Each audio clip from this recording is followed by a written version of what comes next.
Baker,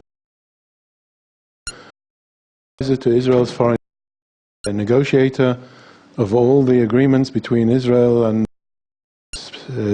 Jordan, the Palestinians, Syria and Lebanon, former ambassador to Canada.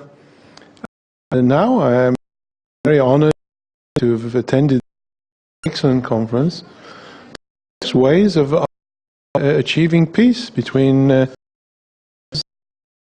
Christians.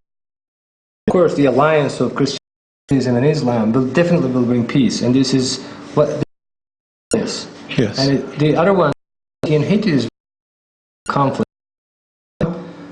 Alliance of three Abrahamic religions, countries will follow. This will definitely bring peace. Look, first of all, we're all related. Yes. Sometimes in the you get among each other, all related, and they're all in God. And what I'm especially happy about is this new development in the between Israel and Turkey, and somewhat in it, and so I'm very gratified to see that, and relationship will,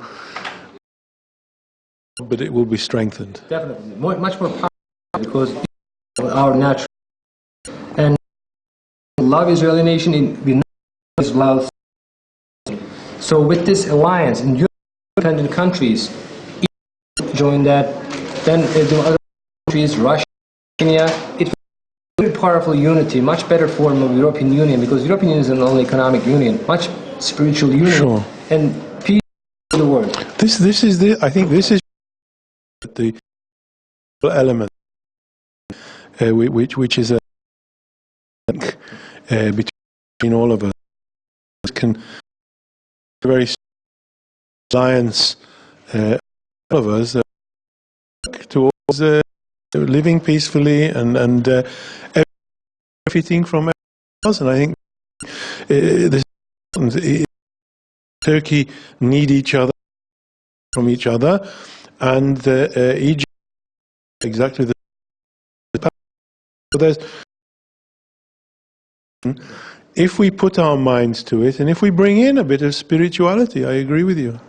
Very much. It was a pleasure to have. Thank you.